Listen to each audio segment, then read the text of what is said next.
guys, we're back. We got the transmission pan. It came in. I'll show you here. Nothing to it. Just a piece of composite. It's nice that it has an integrated seal though, so that's cool. So as quick as I could get my camera and everything else, Tommy's already got the back end of the car jacked up and put on jack stands and getting ready to put this thing in. So I'll keep it running, and we'll just do you know, a high-speed shot of the repairs. And I might even actually snag the camera and see if I can get underneath there and take a picture of the transmission with the pan off. So stay tuned.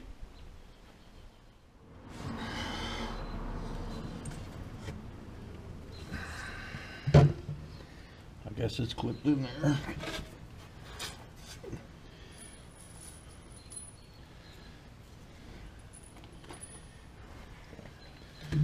Look at this app.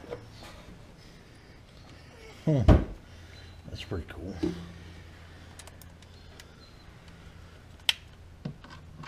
Do you see where the Do I see where the what? where the fill port is? Yeah, it's right here. I found it the other day. It's right over here somewhere. Ugh.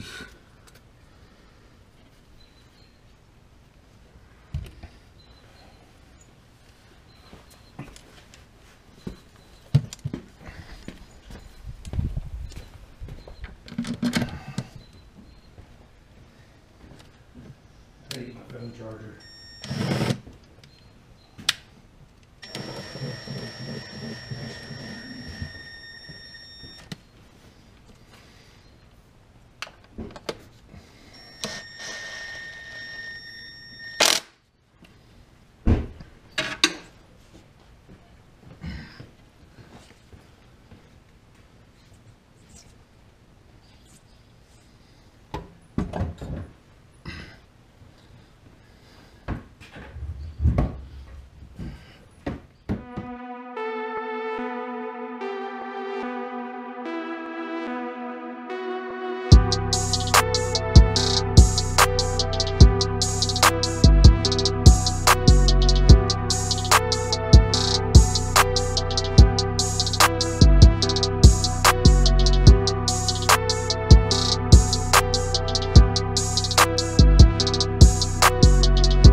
Some bitch is tight.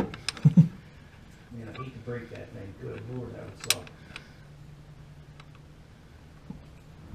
Like, here, we've got a new pan, can't get fluid in it. I have to drill a hole in the side of the pan and tap it and make a flow. See if I can slide down a little, yeah.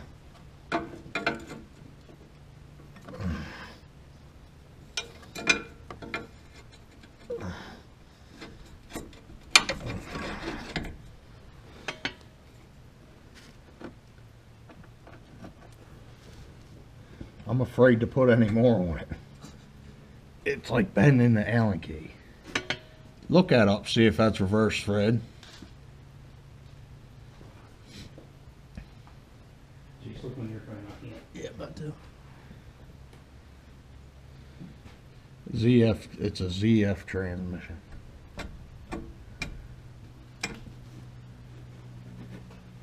You could probably go to YouTube also and just do transmission fluid change on a ZF BMW transmission.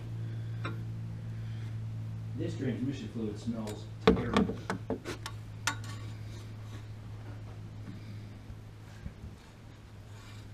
ZF.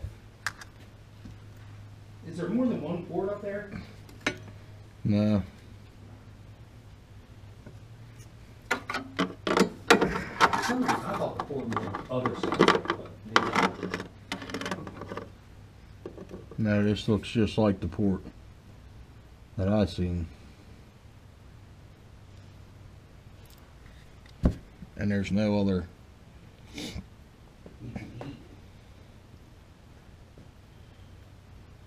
I don't know. Maybe a torch, like a cutting torch.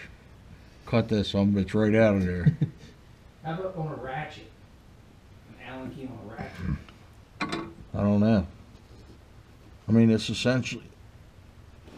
The hell was that? I don't know if it broke the whole train. No, it broke loose. Yeah, it broke loose. When I heard that, I'm like, oh. You ever put that on? Copart. New train. New car. They got one in DC, Baltimore. Yeah, but you can't. You gotta have a License. A broker to get those. Yeah. They have a no license option, but all the cars on there are smashed to hell. All right, what do you got? You ready? I guess. Yeah. You said that thing can pump using air? No. It can stand. It can stand in as an air pump. This is going to be a son of a bitch. Nah, I'll pump it. I'll pump it. All right, so. You're my says savior. There's that. Is it the bottom or the top? This should go in the jug. No, it said that the top is the end. See if that sucks your finger. Nope. That's it. That's out. So once you get that into place. All right. Hold on.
I'm going to take your cell phone just in case you break down.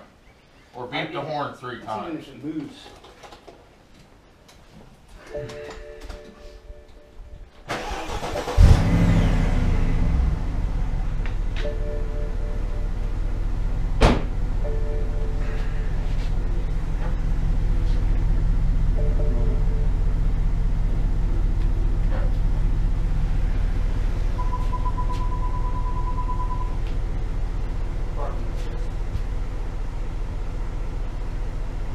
Don't have somebody trying to park in here. Here, Tommy, get on in here. See what you think. See what here think. Well, if we both die, who's going to take care of everybody? Let me see that. Let me see that code. I don't make enough money yet. Can't get in this one. There you go. How do you put this steering wheel on?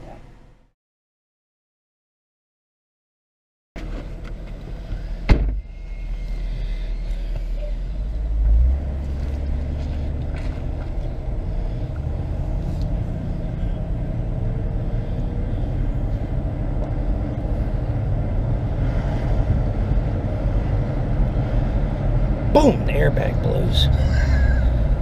Brakes work. Brake light is on. Maybe because there's back pads. Yeah.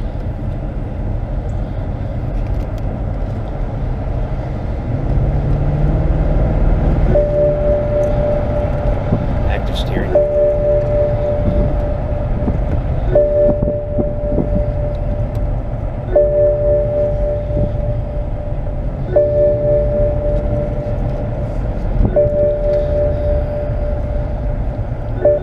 Seems good. It's driving. We're low on fuel. Just let's make sure we get stopped before we come in. I'd hate that to split between that tree and Coming hit in the hot. creek. Yeah.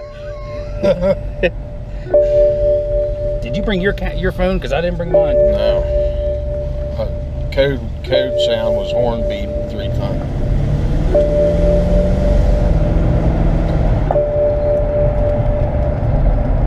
It's shifting pretty pretty smooth.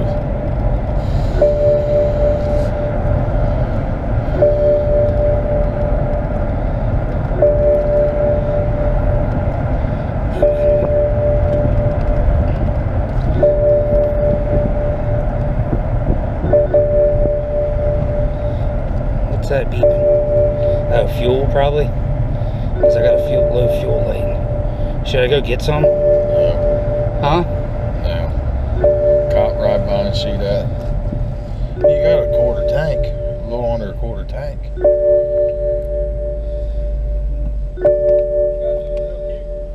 Thank you.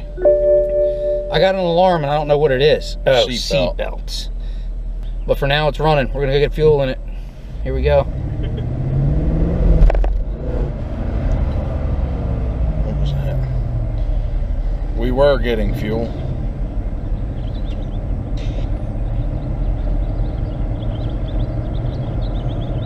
That was weird.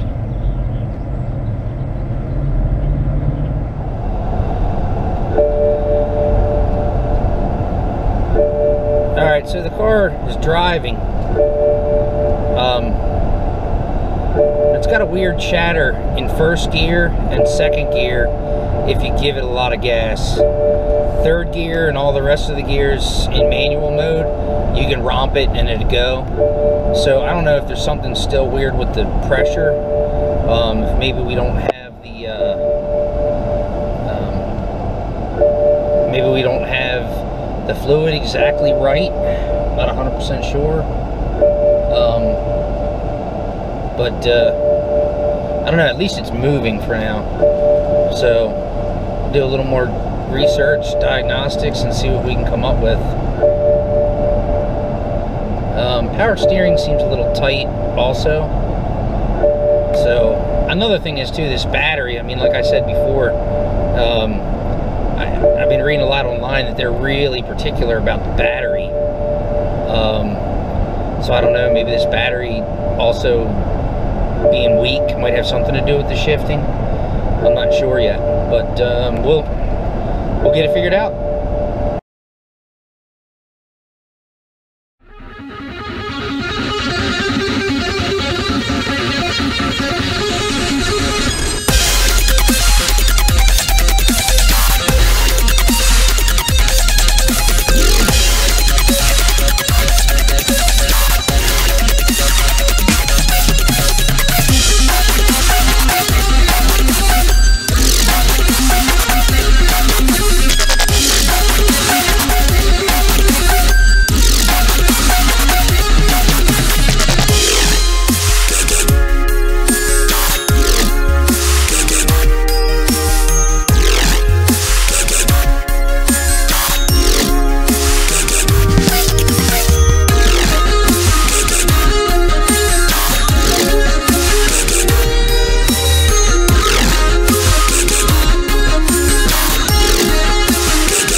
Alright guys, to give you a quick update on today's adventure, we got the new transmission pan, came in today, so we went ahead and put the car completely up on jack stands all the way around. As you see in the video, Tommy was under there. Chase came over today to give us a hand, appreciate that. got underneath there, put the pan on, got the fluid in. The fluid is a pain in the neck in this car to get in. Like I'd said in a couple of videos beforehand, there's just a port on the side, and basically you put in as much fluid as you can when it's just not running until it starts to weep out of the hole a little bit, the fill hole. Then you start the motor, and it starts taking fluid into the valve body and everywhere inside the transmission, and you add a little bit more until it starts weeping a little bit again. Then you start taking it through gears. We did all that, and we got as much fluid in there as we could, just trying to follow these guidelines that I found on different forums and stuff. So we got that. Once again, got my fingers crossed that there's nothing really majorly wrong with this transmission. It might just be that, now that we've got the fluid, totally circulated through the tranny, we're going to put it back up on the jack stands. We're going to go through the whole process again, make sure that we have the fluid topped off exactly where it needs to be. And take it for another ride and see if that corrects that issue that we've got. There's one other thing, and let me grab it here.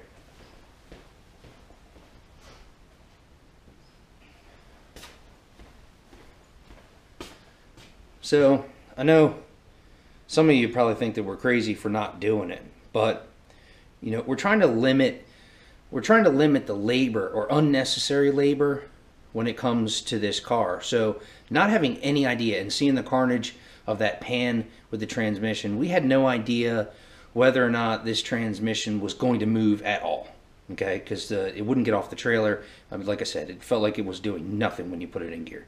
So we didn't want to spend a whole lot of unnecessary labor if the transmission was just completely trashed. And so I got this seal here, and this seal actually goes between the valve body and the main of the transmission.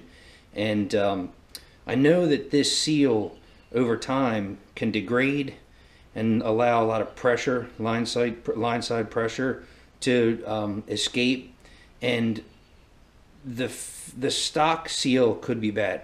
That pan came with this seal, but in order to replace this seal, you have to drop the valve body, and we hadn't done any research on doing that.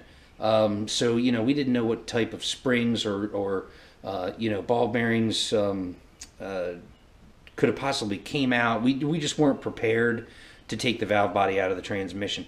So considering that it wasn't really hard work to put the pan on and put the fluid in it, we just opted to go ahead and put the pan on, put the fluid in, and just see how the thing ran.